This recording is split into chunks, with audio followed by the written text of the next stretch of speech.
आपके मनपसंद चैनल सृजन बाय संध्या गुप्ता में आपका स्वागत है। टीम सृजन की ओर से आप सभी का हमारी इस वीडियो में स्वागत है। पिछले दिनों हमने तनाव के ऊपर एक वीडियो रिलीज किया था। इसमें कई सारे लोगों के द्वारा ये कमेंट हुआ था कि तनाव और अवसाद क्या ये दो इंटर रिलेटेड चीजें हैं या इनमें कोई अंतर है या इसे किस तरीके से डील करना चाहिए। और पिछले कुछ दिनों while treating some of the patients like मैंने कई लोगों से ऐसा इंटरेक्ट किया जो हमें देखने में तो काफी नॉर्मल से नजर आते हैं, डेली रूटीन एक्टिविटीज अच्छे से कर रहे हैं, they are doing very well in their profession and everything, but अंदर कहीं ना कहीं बात करके ऐसा महसूस हुआ मुझे कि कहीं ना कहीं कोई एक बात है जो शायद इनको परेशान कर रही है। तो उसी समय मेरे दिमाग में कुछ प्रश्न ऐसे आए कि इज इट डिप्रेशन, क्या ये डिप्रेशन है। तो आज के वीडियो में हम ये जानेंगे कि आखिर ये डिप्रेशन है क्या ये मुझे, आपको, हम में से किसी को भी ऐसे ही हो सकता है। क्या ये एक कॉमन प्रॉब्लम है या ये एक कोई बीमारी है या हम ऐसे ही लो फील कर सकते हैं। ऐसी कई सारी बातें हैं जो एक सवाल के रूप में हम सभी के दिमाग में उपज के आती है और जिनके जवाब तलाशने की कोशिश आज हम इस वीडियो द्वारा करेंगे। और हमारे साथ हमारे सारे सवालों का जवाब देने के लिए आपकी सबकी फेवरेट काउंसलर, आपकी सबकी अपनी काउंसलर संध्या गुप्ता मौजूद है। सो संध्या जी नमस्ते। Hello doctor Priyanka, how are you? All good, how are you? एकदम बढ़िया, एकदम बढ़िया। तो संध्या जी, जैसे अभी आपने सुना कि आज की हमारी ये वीडियो जो है इसमें हम आपसे कुछ बातचीत करके जानना चाहेंगे कि आजकल सब लोग नॉर्मली बोलते हैं कि नहीं, मैं छोटे छोटे बच्चे भी होते हैं, वो कहते हैं कि मेरे को आज अच्छा नहीं लग रहा, मैं आज लो फील कर रहा हूँ, डिप्रेस्ड फील कर रहा हूँ। ये जो कॉमन जो टर्म्स हो रही है कि डिप्रेशन, तो क्या है बेसिकली ये डिप्रेशन, और ये मतलब इसके बारे में हम थोड़ा विस्तार में आपसे जानना चाहेंगे। Thank you doctor Priyanka.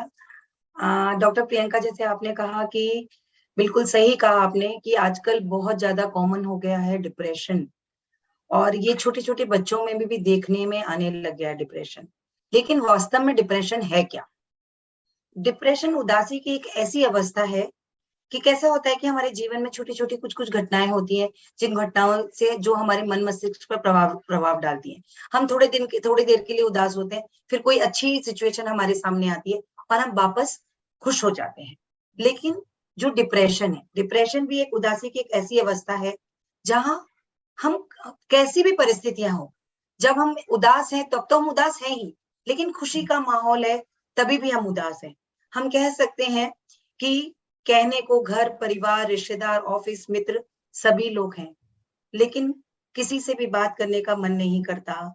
किसी मन का मन के अंदर बहुत सारे सवाल होते हैं, मन के अंदर बहुत सारी दुविधाएं होती हैं। मन ये जानता है कि मैं अपने मित्रों से, अपने दोस्तों से, अपने रिश्तेदारों से, अपने माता पिता से ये बात कर सकता हूँ, लेकिन मन ही नहीं होता उनसे बात करने का। एक खोखला सापन, एक उदासी, अजीब सी उदासी, जहां आप अपने आप को अलग थलग पाते हैं। और सच पूछिए ना, बहुत ही डिफिकल्ट अवस्था है जहाँ सारे चेहरे खिलखिला रहे हो। आप भी ऊपर से तो खिलखिला रहे हैं, लेकिन मन का जो कोना है वो उदास सा खोखला सा बैठा हुआ है। खालीपन सा रहता है। जो अजीब सा खालीपन अंदर से आप फील कर रहे होते हैं, सारी चीजों के होने के बावजूद जीवन में सब कुछ है, लेकिन फिर भी एक अजीब सा खालीपन है। अगर उस खालीपन को सही रूप में परिभाषित करें तो वो ही है अवसाद। तो अवसाद एक बहुत बड़ा टर्म है जिसको समझने के लिए हमें बहुत सारी और चीजें जाननी होंगी, उसके लक्षण जानने होंगे। वो जो जैसे जैसे आप, because you are being a doctor, आप मुझसे, मुझे मालूम है, छोटे छोटे बहुत सारे सवाल करेंगी, तो मैं चाहती हूँ कि उसी तरीके से आगे बढ़ा जाए। तो ये मैंने शॉर्ट में आपको बता दिया कि अवसाद क्या है। कि एक उदासी की एक ऐसी अवस्था जिससे आप चाह कर भी बाहर नहीं आ पा रहे हैं, उसको हम डिप्रेशन या अवसाद कहते हैं। Yes yes Sandhya ji, thank you. Basically आज जो हमारे प्रश्न रहने वाले हैं ये आमतौर पर मैं, हमारे सभी दर्शकों ने जो हमें कमेंट्स द्वारा सुझाव दिए हैं या प्रश्न पूछे हैं उनके बिहाफ में जो कुछ प्रश्न हमने निकाले हैं आज के लिए, वही मैं आपसे साझा करूंगी। तो मेरा अगला प्रश्न आपसे ये है कि डिप्रेशन में आमतौर पर देखा गया है कि व्यक्ति अपनी सेल्फ एस्टीम कहीं ना कहीं वो एक व्हाट आई कैन से एक लो सेल्फ एस्टीम सा फील करने लगता है। सो ऐसा क्या होता है डिप्रेशन में या अवसाद में कि व्यक्ति अपनी सेल्फ एस्टीम खो बैठते हैं और फिर कहीं ना कहीं हम कहते हैं कि वो डिप्रेशन के शिकार हुए हैं? ये आपसे जानेंगे। अम, जैसे आपने कहा कि लो सेल्फ एस्टीम लोग फील करते हैं, उसका रीजन मेरे जो मैंने देखा है काउंसलिंग के दौरान, ज्यादातर ऐसा होता है कि परिवार में बच्चे को कहीं ना कहीं प्यार की कमी महसूस हो रही होती है। उसे वो अटेंशन नहीं मिल रहा होता है या वो लव, अफेक्शन, केयर नहीं मिल रहा होता है जो उसे मिलनी चाहिए। तो ये धीरे-धीरे कई बार इसके बहुत सारे रीज़न होते हैं। कई बार होता है परिवार बड़ा है, कई बार होता है कि माता-पिता और ऐसी चीज़ों में उलझे हुए हैं, वो चाह कर भी अपने बच्चों को समय नहीं दे पा रहे हैं या अपने परिवार को, यहाँ मैं बच्चों की नहीं सबकी बात कर रही हूँ कि हस्बैंड-वाइफ एक-दूसरे को समय नहीं दे पा रहे हैं या बहन-भाई हैं, 2 ही बहन-भाई हैं, आपस में समय नहीं निकाल पा रहे, मदर-फादर है कि बच्चों को समय नहीं दे पा रहे। तो जो मुझे सबसे बड़ा रीज़न लगता है कि एक-दूसरे को परिवार में समय ना दे पाना और एक-दूसरे के मन को ना समझ पाना। ये एक बहुत बड़ा उससे आप आप अपने परिवार में बच्चा सबसे ज़्यादा सेफ अपने आप को कोई भी व्यक्ति अपने आप को सबसे ज़्यादा सेफ अपने परिवार में फ़ील करता है। और वो फ़ील क्यों आती है? उसको पता होता है कि वो घर घर के बाहर उसकी जो भी तकलीफ़ है, उसके पूरे परिवार की कॉमन तकलीफ़ है। पर आज जीवन तेजी से भागता चला जा रहा है। सभी लोग अपने-अपने कामों में इतने अधिक बिज़ी हैं, अगर स्टूडेंट है तो पढ़ाई में बिज़ी है, जॉब कर रहे हैं तो बिज़नेस में बिज़ी हैं और अगर हाउसवाइफ है, तो वो घर गृहस्थी सँभालने के साथ एक्स्ट्रा इनकम घर में कैसे बढ़ाई जाए इस चीज़ में बिज़ी है। और इन सब चीज़ों में कहीं न कहीं हम अपने परिवार से दूर होते चले जा रहे हैं। तो जब हम ऐसी परिस्थितियों में अपने आप को पाते हैं जहाँ पूरा परिवार हमारे साथ होना चाहिए और हम्म। परिवार अपनी व्यस्तताओं के कारण हमारे साथ नहीं होता, तो कहीं न कहीं हम अपना सेल्फ एस्टीम खोने लगते हैं, कॉन्फिडेंस हम खोने लगते हैं और धीरे-धीरे वो लोग खुद को ना नहीं मैं इस चीज़ के कैपेबल नहीं हूँ। जब हम छोटे होते हैं, बच्चे को कैसे पैम्पर करते हैं। बच्चा पहले दिन स्कूल जाता है, बच्चा बोलता है मुझे स्कूल नहीं जाना या बच्चा जॉब पर जाता है या कॉलेज में जाता है, तो कई सारी चीज़ें तो पेरेंट्स उसको तैयार करते हैं। लेकिन कि नहीं स्कूल जाओगे तो ये अच्छा होगा, ये जाओगे, तो उससे उसका कॉन्फिडेंस लेवल बढ़ता है, सेल्फ एस्टीम बढ़ती है। हाँ, लेकिन जैसे-जैसे हम बड़े हो रहे हैं, बिज़ी होते जा रहे हैं, हमारे भीतर पास ये समय नहीं बचता है कि हम एक-दूसरे के साथ बातचीत करें, समय निकालें। तो जो हम एक-दूसरे के साथ समय कम व्यतीत कर रहे हैं, जी। उस समय कम व्यतीत करना एक बहुत बड़ा रीज़न है, जिससे हमारा मोरल डाउन होता चला जाता है। हम हमारे ऊपर सेल्फ कॉन्फिडेंस हम खोते चले जाते हैं और धीरे-धीरे ये अवस्था आने लगती है कि वो सेल्फ एस्टीम खोते अवसाद जैसी स्टेट हमारे सामने आकर खड़ी हो जाती है। यस, बिल्कुल सही कहा आपने। जैसे कि हम सभी जानते हैं कि human beings are social animals, so definitely हमें एक एक्सेप्टेंस चाहिए होता है, हमारी फैमिली से बोलिए, फ्रेंड सर्कल से बोलिए, या तो फिर समाज से एक बड़े लेवल पे अगर हम बात करें तो। So yes, this is one of the major reasons why probably a person feels alone. सबसे घिरे होने के बावजूद भी उसे ऐसा लगने लगता है कि कहीं ना कहीं कुछ तो है कहीं जो न कहीं मिसिंग है। कुछ कमी है। यस। अभी इसके बाद हम आपसे जानेंगे कि हर्ट और कंपैशन, इसमें एक अंतर है क्या? कहीं ना कहीं ऐसा नहीं होता है कभी, जैसे कि हम अपनों के दुख में कैरिड अवे होने लगते हैं और फिर हम जो हमें मेरे ख्याल से जरूरत है यहाँ पर कंपैशन की, क्योंकि अगर हम भीतर से कंपैशनेट रहेंगे तभी हम उसे कंफर्ट कर पाएंगे। बट यहाँ होता ये आ रहा है कि हम उसके भी दुख में खुद कैरिड अवे हो रहे हैं और कहीं ना कहीं जो डिफरेंस है हर्ट और कंपैशन का, वो हम भूलते जा रहे हैं। तो क्या ये भी एक वजह है कि कहीं ना कहीं हम डिप्रेशन की तरफ बढ़ रहे हैं? यस डॉक्टर प्रियंका आप शायद बिल्कुल सही कह रही हैं कि एम्पैथी और सिम्पैथी 2 वर्ड्स हैं, जी। जिसके अंदर बीच में बहुत बारीक सी line being a social animal हम सिंपैथेटिक होते हैं दूसरों के साथ लेकिन एम्पैथेटिक होते वक्त ना हम जब एम्पैथेटिक होते हैं हम इतना ज्यादा एम्पैथेटिक हो जाते हैं कि हर दूसरे व्यक्ति का फॉर एग्जांपल ये ज्यादातर फ्रेंड सर्किल में अपने परिवार में बहुत होता है हमारा कोई क्लोज फ्रेंड है अगर कोई सी क्लोज फ्रेंड का बहुत खुश है तो हम भी बहुत खुश हैं कई बार ऐसा होता है हमारा क्लोज फ्रेंड है वो बहुत दुखी है तो हम भी दुखी हो जाते हैं या परिवार में अगर कोई ऐसा इशू आ गया है कि फादर परेशान है या मदर परेशान है तो दो तरह की सिचुएशन होती है या तो हम उनसे सिंपैथी रखते हैं और बोलते हैं हाँ आज मम्मा बहुत परेशान है वी शुड डू समथिंग और कई बार हम इतने एम्पैथेटिक हो जाते दैट इज कॉल्ड सिंपैथी लेकिन कई बार इतने एम्पैथेटिक हो जाते हैं इतने कि माँ जो फील कर रही है पिता जो फील कर रहा है या हमारा दोस्त जो फील कर रहा है वो हम फील करने लगते हैं ये आप लोग आपने अक्सर देखा होगा अपने साथ होता है कि किसी ने आकर हमें कोई बात बताई, हम उस बात को, मैं जैसे काउंसलर की तरह से बोल रही हूँ, मैं काउंसलिंग जब करती हूँ लोगों की, तो कई बार मेरे सामने भी ऐसा होता है कि हमें ये सिखाया जाता है, हम ये सीखते हैं और ये हमारा मोटो है कि हम किसी के भी साथ एम्पैथेटिक रहेंगे, लेकिन उस एम्पैथी को अपने भीतर नहीं उतारेंगे। फॉर सम टाइम आप कुछ ऐसा सुन लेते हैं जो आपको भीतर तक परेशान करता है। जैसे रिसेंटली एक मेरे पास काउंसलिंग आया जहां मैंने सुना कि उस लड़की ने मुझे जो बताया, दैट वाज मतलब बहुत ऐसा था जो कि भारतीय परिवारों में सुनने को नहीं आता। दैट गर्ल ने मुझे बोला कि she is scared of her own father. We can imagine कि she will be sexually abused one day by her own father। तो इस तरह की जो सिचुएशन होती है, इस तरह की सिचुएशन आप अपने आप को कितना भी काउंसलर के चोले में रखें, कितना भी डॉक्टर के उसमें रखें, साइकियाट्रिस्ट के उसमें रखें, कहीं ना कहीं वो सोशल जो स्टिग्मा होते हैं वो आपको ना परेशान, इनसिक्योरिटी सी एक फील होने लगती है कि मैं सिक्योर नहीं हूँ। तो एम्पैथी होनी चाहिए, लेकिन आपको वो एम्पैथी और सिंपैथी के बीच की जो लाइन है, जो थ्रेशोल्ड है, वो आपको पता होना चाहिए कि किस थ्रेशोल्ड पर आकर हमें रुक जाना है और कहाँ पर आप अगर इतने एम्पैथेटिक हो जाए कि उसके दर्द में ही आप डूब गए तो आप नहीं ला सकोगे। एक बीइंग अ सोशल एनिमल, आपका ये ड्यूटी है कि अगर कोई परेशान है तो हमें उसको उस दुख से, उस तकलीफ से बाहर लाना, खींच कर बाहर लाना। हाँ, आपको उसका दुख महसूस करना है, लेकिन अपने भीतर नहीं उतारना है। लेकिन ज्यादातर लोग ये चीज नहीं समझ पाते और वो दूसरे के दुख को भी, जो हमारे क्लोज रिलेटिव होते हैं, फ्रेंड्स होते हैं, उनके दुख को, उनके सुख को अपने भीतर उतारते हैं। नॉट ओनली दुख को, सुख को भी अपने भीतर उतारने लगते हैं। आपने बहुत बार देखा होगा, बहुत सारे फ्रेंड्स होते हैं कि पता चला कि उसका फ्रेंड डॉक्टर बन गया या सिविल सर्वेंट बन गया, तो वो इस तरह से खुश होता है, उसका बिहेवियर कई बार ऐसा होने लगता है, वो खुद सिविल सर्वेंट की तरह बिहेव करने लगता है। कई बार मैं कई सिविल सर्वेंट से बात करती हूँ तो वो ये बोलते हैं, हमारे भीतर वो सिविल सर्वेंट का एटीट्यूड नहीं है, पर हमारे पेरेंट्स के भीतर सिविल सर्वेंट का एटीट्यूड है।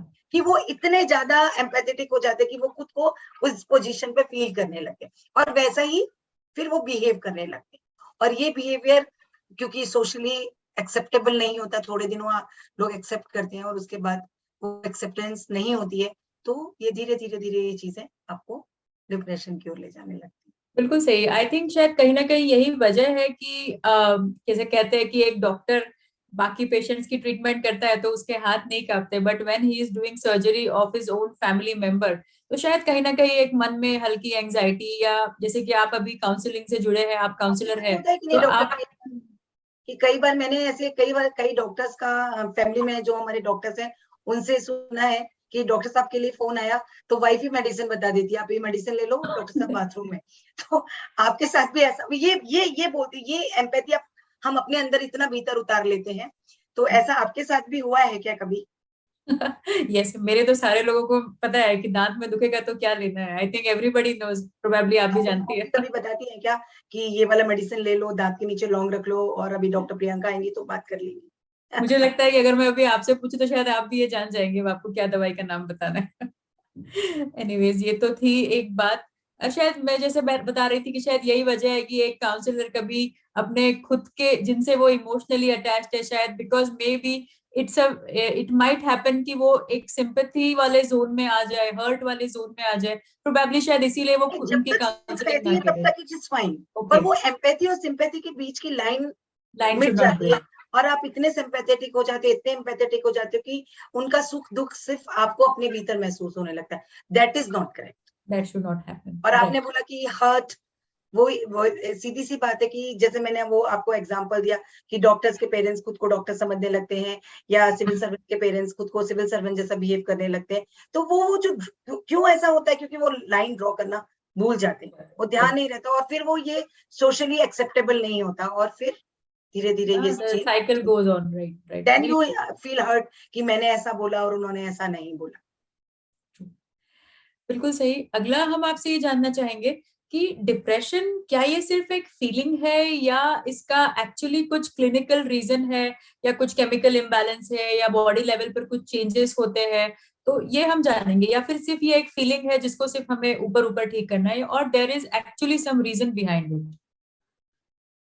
डॉक्टर प्रियंका, आप तो खुद ही डॉक्टर हैं, तो काफी सारी चीजें जानते होंगे, लेकिन बेसिकली जो मैं कहना चाहती हूँ, जो आज डिप्रेशन शब्द प्रिविलेज है पूरे सोसाइटी में, उसमें से 80% ऑफ पेशेंट्स को किसी भी मेडिकल हेल्प की जरूरत नहीं होती, लेकिन 20% लोग ऐसे होते हैं उनको मेडिकल हेल्प की जरूरत होती है, क्योंकि जो हमारे ब्रेन में जो हैप्पीनेस हार्मोन है, सेरोटोनिन और डोपामाइन, उनका सिक्रेशन कम होने लगता है। तो 80% लोगों का रीजन क्या होता है कि वो अपने घर वालों की जो कसौटियां उन्होंने रखी हुई हैं उस पर खरे नहीं उतर पा रहे हैं, या बार बार हर्ट हो रहे हैं, किसी रिलेशनशिप में उनका अच्छा नहीं चल रहा है, या कोई उनके साथ अच्छा बिहेवियर नहीं कर रहा है, या उन्होंने अपने लिए जो लक्ष्य निर्धारित करके रखे हुए थे वो प्राप्त नहीं कर पा रहे। तो ये सारी चीजें डिप्रेशन की ओर ले जाती। पर ये सारे जो 80% ऑफ डिप्रेशन के केसेस हैं, we can treat with this is only just emotions, कि आपको अगर आप इमोशन को बैलेंस करना सीख जाए तो आप इजीली ये डिप्रेशन वाली जो आजकल बहुत वर्ड यूज होता है, डिप्रेशन से इजीली बात। ओनली 20% लोग ऐसे होते हैं जहां जिनको साइकियाट्रिस्ट की जरूरत होती है, जहां जिनको मेडिसिन की जरूरत होती है।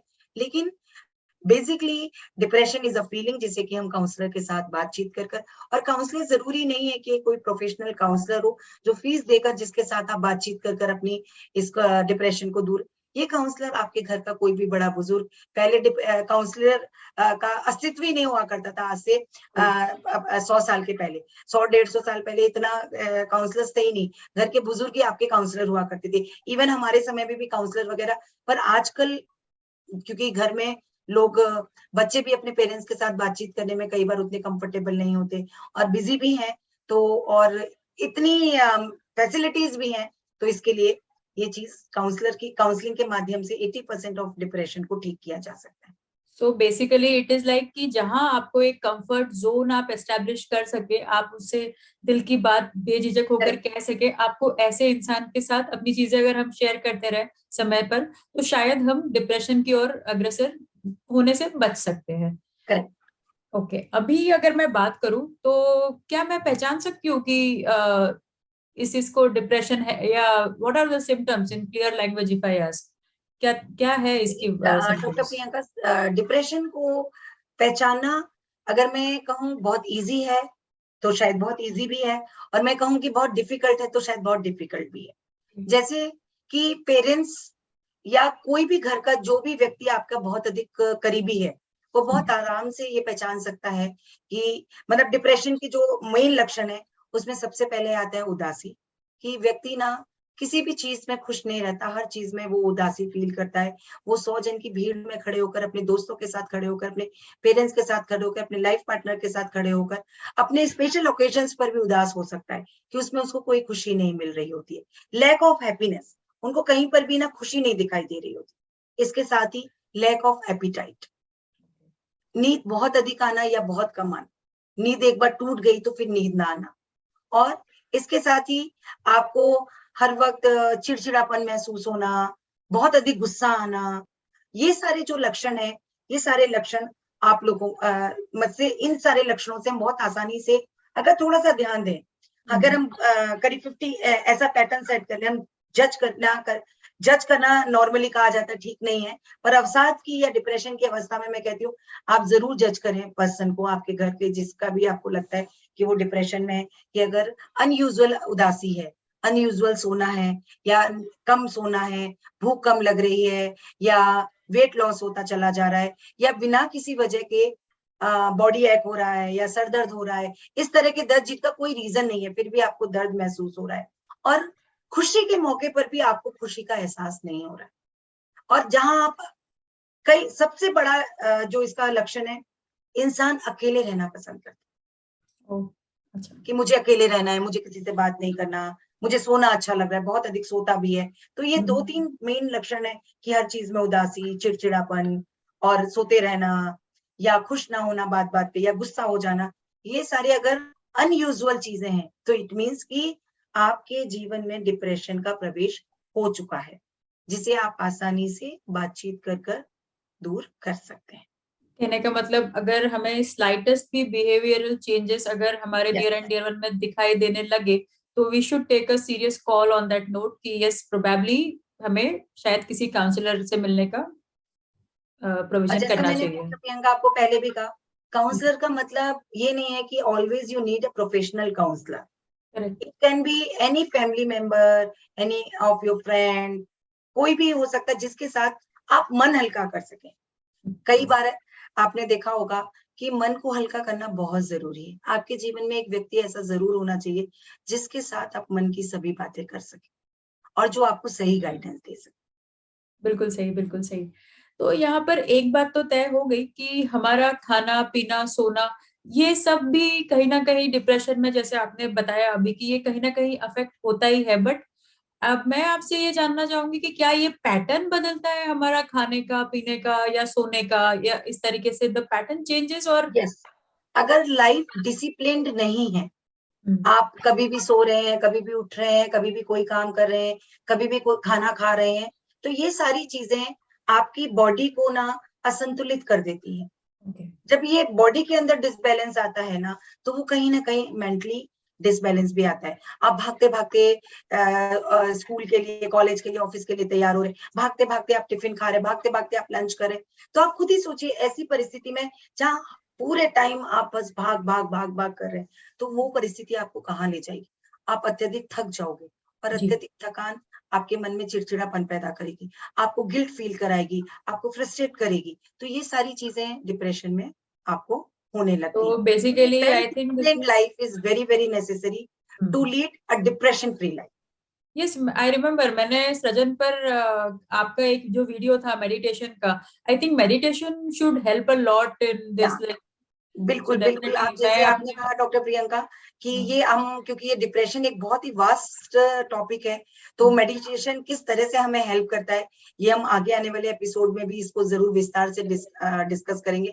पर आई मस्ट से कि meditation is the best tool to fight with depression. तो डेफिनेटली मैं अपने सारे दर्शकों से ये निवेदन करूंगी कि प्लीज आप हमारे चैनल पर जाए और हमारी जो डिप्रेशन सॉरी मेडिटेशन वाली जो वीडियो है वो एक बार दोबारा से, अगर आपने ना देखी हो तो प्लीज एक बार देखिए, सो दैट एक ओवरव्यू आए। एंड डेफिनेटली आगे हम इसके ट्रीटमेंट्स और वो सब पे तो आएंगे, बट उससे पहले एक मेरा प्रश्न आपसे और है कि डिप्रेशन के सिम्टम्स यदि मैं खुद पहचान नहीं पा रही हूँ, like I know something is going which is not normal, but क्या ये हो सकता है कि मेरे नियर एंड डियर वंस, मेरे कलीग्स या मेरे फैमिली मेंबर्स या मेरे रिलेटिव्स, क्या ये पहचान पाएंगे इजीली कि I am somewhat not normal? हाँ, मैंने ये आपको जैसे कहा कि नॉर्मली जज करना is not a good thing, but मैं ये जरूर कहना चाहूंगी कि आज की जो भागम भाग की जिंदगी है, उसमें आपके जो नियर एंड डियर वन है, अगर उनके व्यवहार में आपको किसी भी तरीके का कोई परिवर्तन दिखाई दे रहा है, ऐसा लग रहा है कि वो अनयूजुअल सोने लगे हैं, या अनयूजुअल खाने लगे हैं, या नहीं खा रहे हैं, या अचानक से उनका वेट बढ़ने लग गया है, या अचानक से चिड़चिड़ करने लगे हैं, गुस्सा आने लग गया है, फ्रस्ट्रेट होने लग गए हैं, तो ये सारे जो लक्षण है, इन सारे लक्षणों से आप बहुत आसानी से, और ये लक्षण अगर 15 दिन से ज्यादा समय तक एग्जिस्ट कर रहे हैं, तो इट मीन्स कि it is a time to to meet a counsellor. और मैं अगेन कहना चाहूंगी कि वो काउंसलर मेरे जैसी संध्या गुप्ता भी हो सकती है, और आपके जैसे कोई फ्रेंड भी हो सकती हैं। तो इसके लिए कभी जरूरी नहीं है कि काउंसलर का मतलब हमेशा ये हो कि आप प्रोफेशनल काउंसलर कोई मिले।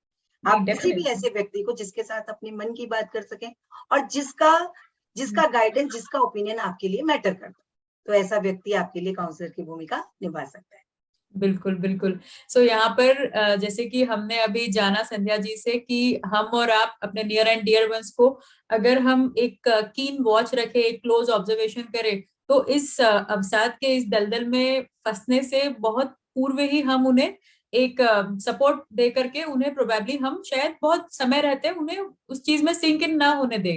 तो यही मेरी अपील है कि अपने नियर एंड डियर वंस का ख्याल रखें। अगर कोई भी स्लाइट सा बिहेवियरल चेंजेस या कुछ भी ऐसा लग रहा है कि जो ठीक नहीं है, तो पहले तो बात करें and be a good counsellor to your near and dear ones. या और अभी एक्चुअली हम आपसे ये डेफिनेटली जानना चाहेंगे कि डिप्रेशन अगर एक साइकोसोमैटिक आई कैन कैटेगराइज आपसे बात करते हुए कि प्रोबेबली ये पहले साइकोलॉजिकल लेवल पर होता है, and then if it is increasing then it goes to your somatic system. So I will categorise it as a psychosomatic disease, right? So definitely if it's a psychosomatic disease then we have to treat it. इसे एक particular pattern में हमें heal करना होगा, right? So इसका जो treatment का part है, अभी मैं ये सोच रही हूँ कि ये भी काफी इलेबोरेट पार्ट रहेगा. तो अगली वीडियो में हम आपसे डेफिनेटली जानना चाहेंगे कि डिप्रेशन को हम किस तरीके से ट्रीट करेंगे. कितने सारे, आई थिंक ये भी एक अपने आप में पूरा एक विस्तृत ये एक बहुत वास्ट टॉपिक है डॉक्टर प्रियंका, और इसके लिए हमें एक सेपरेट वीडियो रेडी करना ही चाहिए हमारे दर्शकों को, जिससे लाभ हो सके. और मैं अपने दर्शकों को जरूर मुझे मेरा सौभाग्य होगा कि अगर मेरे किसी टिप से, मेरे बातचीत से मेरे दर्शकों को कुछ लाभ होता है. और मैं दर्शकों से एक अपील करना चाहूंगी कि जैसे कि हमारा सृजन के चेहरे पे, सृजन के पेज पे आपने देखा होगा हर चेहरा मुस्कुराता है. तो मैं भी चाहती हूँ यदि आप मेरी बातों से सहमत है तो स्माइली भेजकर कमेंट बॉक्स में हमें स्माइली भेजें, ताकि हमें गाइडेंस मिल सके और नेक्स्ट वीडियो में हम आपको बेहतर तरीके से गाइड कर सकें एक अच्छी लाइफ जीने के लिए और डिप्रेशन फ्री लाइफ जीने के लिए. Thank you doctor Priyanka. Definitely हमें उम्मीद नहीं, पूरा विश्वास है कि हमारा पूरा कमेंट बॉक्स स्माइली से भरा हुआ होगा. और जैसे कि हमारे दर्शकों ने आज जाना कि डिप्रेशन ओवरऑल एक पिक्चर हमारे सामने आया कि ये क्या है, इसके सिम्टम्स क्या है, इसका रीजन क्या है. तो अगली वीडियो में हम जानेंगे कि हम इसे कैसे ट्रीट करते हैं एक सिस्टमैटिक अप्रोच के साथ. Thank you so much Sandhya ji, आज इस वीडियो में इतनी सारी जानकारी हमें देने के लिए. We are grateful. Thank you so much. Thank you doctor Priyanka. अगले हफ्ते फिर मिलते हैं. बहुत मजा आया आपके साथ बात करने में मुझे, और टीम सृजन के साथ काम करने में हमेशा ही मुझे बहुत अच्छा लगता है. आप लोग जिस तरह से काम कर रहे हैं, नए नए टॉपिक्स ढूंढते हैं आप, और आपके दर्शक भी, मैं दर्शकों को भी धन्यवाद मैं कहने वाली थी कि आप दर्शकों को विशेष धन्यवाद. हाँ, तो वो दर्शकों के साथ आप लोग का जो कम्युनिकेशन है, मेरा जो मैं भी दर्शकों को जो रिप्लाई करती हूँ या दर्शकों से जो मुझे फीडबैक मिलता है, वो मुझे अंदर तक प्रेरित करता है. तो I am really grateful to all my viewers. Thank you so much. Next week फिर से मिलते हैं. Definitely. Bye bye. Thank you. Video देखने के लिए धन्यवाद. कृपया हमारे चैनल को सब्सक्राइब करना न भूलें और संध्या गुप्ता की पुस्तकें मंगवाने के लिए 9619766212 पर केवल व्हाट्सएप करें. Thank you.